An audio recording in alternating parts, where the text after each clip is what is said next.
दैत्य गुरु शुक्राचार्य शिवाराधना कर रहे हैं? नहीं नहीं, शिवाराधना नहीं कर रहे हैं, ये तो चिंता में निमग्न हैं। नमः शिवाय। इनका मुख अवश्य ही शिवाराधना कर रहा हो, किंतु मन किसी समस्या में अटका हुआ है। नमः शिवाय। तभी तो इनके मुख पर निराशा के भाव डेरा डाले हुए हैं। नारायण नारायण। चलो नारद, चलकर देखते हैं कि दैत्य गुरु शुक्राचार्य की पीड़ा क्या है। चलो। नमः शिवाय।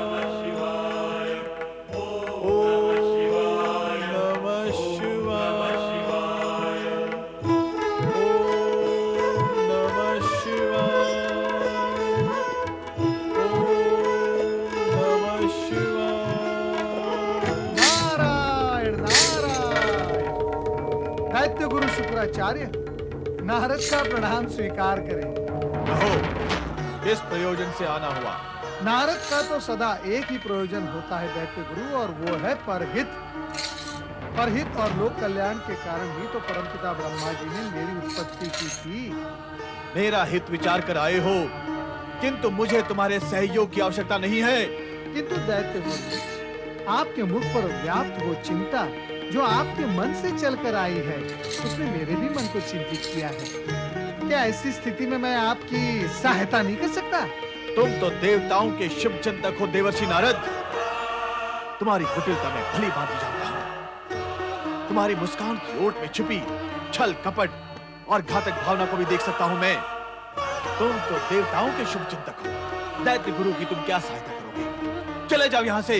किंतु दैत्य गुरु नारद, क्या तुम मेरे क्रोध की अग्नि को और अधिक प्रज्वलित करने आए हो? क्या दानवों के अंत से देवताओं की आत्मा को संतोष नहीं मिला जो तुम्हें भेजा है हमें पीड़ित करने के लिए?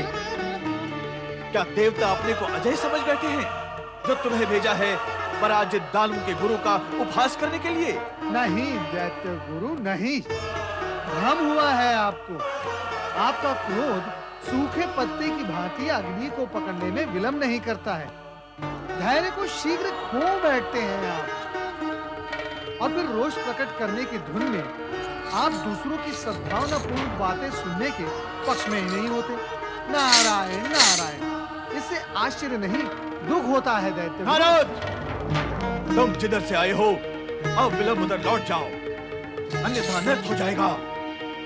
और सुनो, यहाँ आकर अपनी अशुभ छाया से आश्रम का वातावरण दूषित न किया करो। दूषित?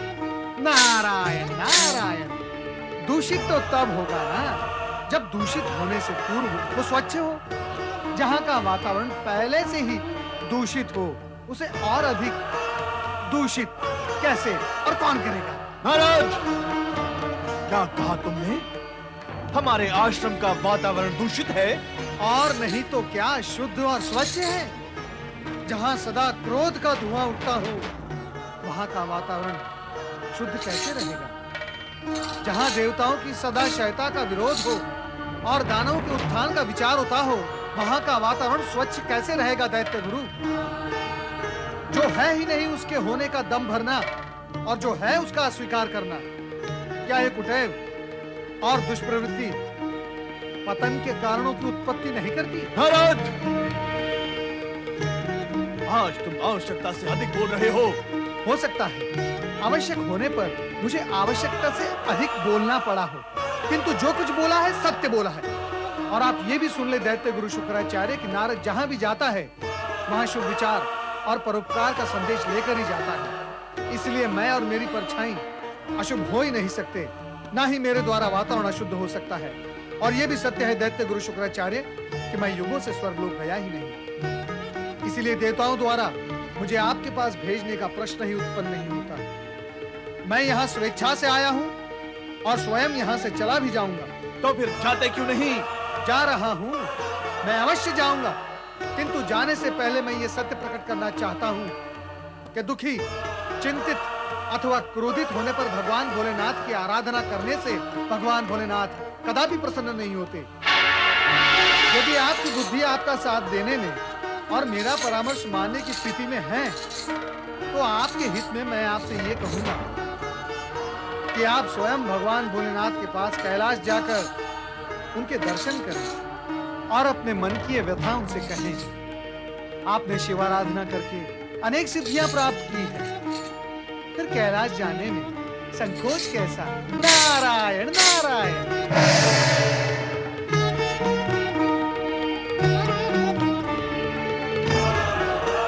नारद ने ठीक किया। मुझे निसंकोच भगवान शिव की शरण में जाना चाहिए, किंतु यदि वे मुझे देखते ही रुष्ट हो गए तो? ओम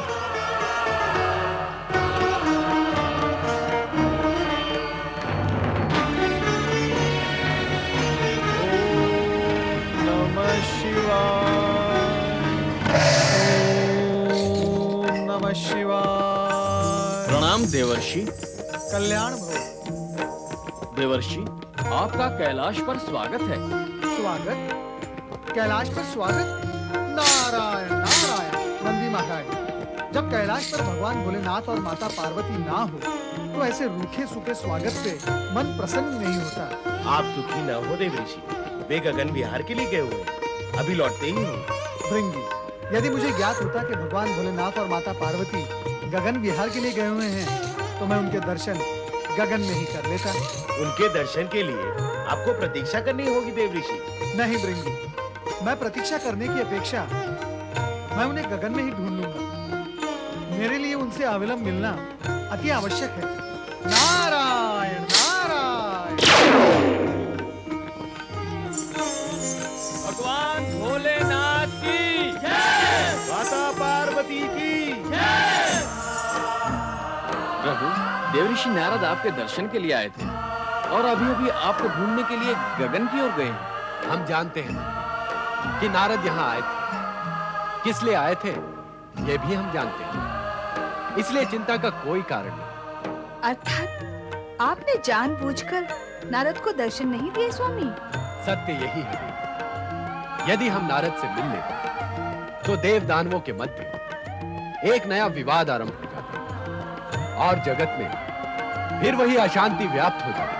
किंतु स्वामी, जय जय शिव शंकर, जय जय भोलेनाथ।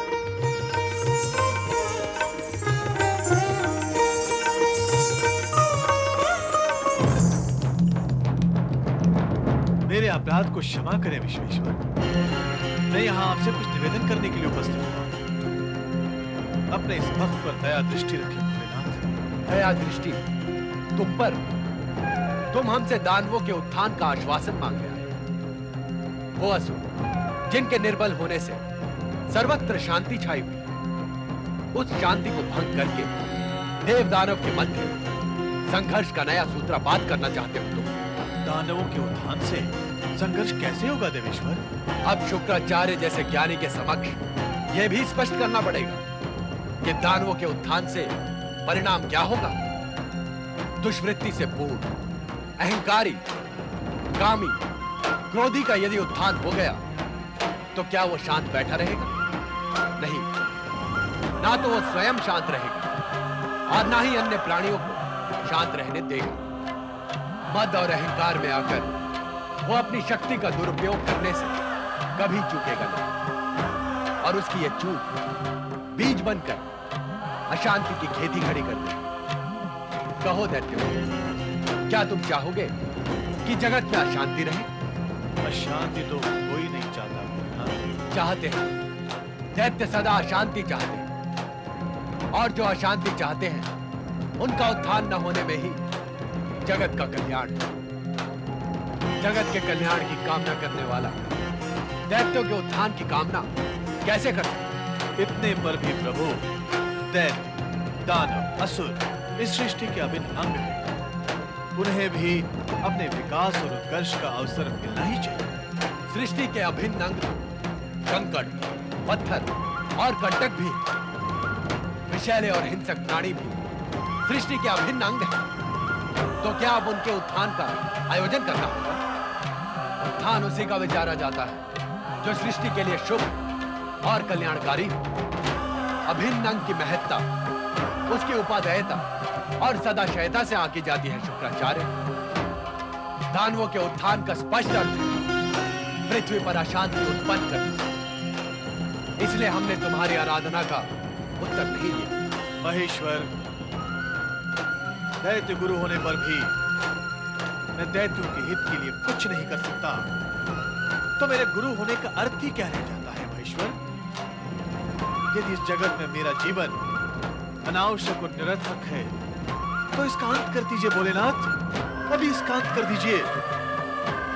आप अपने परम भक्त शुक्राचार्य की यही कैलाश में जीवित आहुति दे दें, समाधि बना दे उसकी, फिर आपसे दैत्यों के उत्थान और हित के लिए अनुरोध करने वाला कोई रहेगा ही नहीं। हाँ भोलेनाथ। ओम नमः शिवाय, ओम नमः शिवाय, ओम नमः शिवाय, ओम नमः शिवाय, ओम नमः शिवाय, ओम नमः शिवाय, ओम नमः शिवाय। शुक्राचार्य, ओम नमः तुम अपने हठ योग से हमें आतंकित और प्रभावित करना चाहते हो। क्या तुम जानते नहीं कि तुम्हारा यह प्रयत्न विफल होगा? नहीं भोलेनाथ, नहीं। आपको आतंकित करने की दृष्टता मैं नहीं कर सकता, और ना ही मुझ में इतना साहस है कि मैं ऐसा करूं। मैं तो आपके कल्याणकारी नाम का स्मरण करके अपने जीवन को त्याग देना चाहता हूं। जब इस जीवन का कुछ प्रयोजन है ही नहीं, तो इसका अंत करना ही उचित होगा। ओम नमः शिवाय, ओम नमः शिवाय, ओम नमः शिवाय, ओम नमः शिवाय, ओम नमः शिवाय, ओम नमः शिवाय। शुक्राचार्य, दैत्यों के अभ्युत्थान के पश्चात यदि तुम हमें यह आश्वासन दो कि दैत्य सदा अपनी सीमा में रहेंगे और अपनी शक्ति का दुरुपयोग नहीं करेंगे, तो हम तुम्हारे और उनके विषय में विचार कर सकते हैं। आश्वासन, आश्वासन ही नहीं विश्वेश्वर, मैं शपथ पूर्वक प्रतिज्ञा करता हूं कि दैत्य सदा अपनी सीमा में ही रहे। सोच लो शुक्राचार्य, अतीत पर दृष्टि डालकर सोचो। दैत्यराज जलंधर ने क्या तुम्हारी आज्ञा का पालन किया था? क्या शुंभ निशुंभ तुम्हारे वश में नहीं थे? क्या हिरण्यकश्यप से तुम स्वयं तंग नहीं आ गए थे? दुष्वृत्ति वाले दैत्य एक बार शक्ति प्राप्त कर लेने पर किसी नियम और आदेश का पालन नहीं करते। उनका अहंकार उनसे आगे भागता है। यह अनुभव हम ही नहीं, तुम भी कर चुके हो। और फिर दानव ही क्यों, विष्णु भक्तों और देवताओं के द्वेष के कारण स्वयं तुम बदल सकते हो। दुखी होने का कारण नहीं है। इतना सब होने के उपरांत भी हम तुम्हारे अनुरोध पर विचार करेंगे और ब्रह्मा विष्णु से परामर्श करके जो उचित होगा वो करेंगे। शुक्राचार्य, अब तुम्हें निराश होने की आवश्यकता नहीं, कारण कि दानवों के आदि पुरुष धनु के पृथ्वी पर प्रकट होने में अब अधिक समय नहीं है। पाताल से पृथ्वी पर आते ही वो अपनी उपस्थिति का ज्ञान तुम्हें करा देगा। तब हमारे आदेश के पालन करने का दायित्व तुम्हारा होगा। जय हो भगवान, जय हो। भोलेनाथ शिव शंकर की जय हो, कैलाशपति महेश्वर की जय हो। मैं आपके आदेश का पालन करूंगा, अवश्य करूंगा महेश्वर। दानवों के आदि पुरुष धनु के आगमन का मार्ग प्रशस्त करके आपने उचित नहीं किया स्वामी। ऐसा करके देवताओं और मानवों के लिए आपने संकट की स्थिति उत्पन्न कर दी है। देवी पार्वती, संकट की यह स्थिति ही तो तुम्हारे लिए शक्ति परीक्षण का अवसर निर्माण करेगी। इसीलिए तुम्हें जन कल्याण के निमित्त अभी से तैयार हो जाना चाहिए।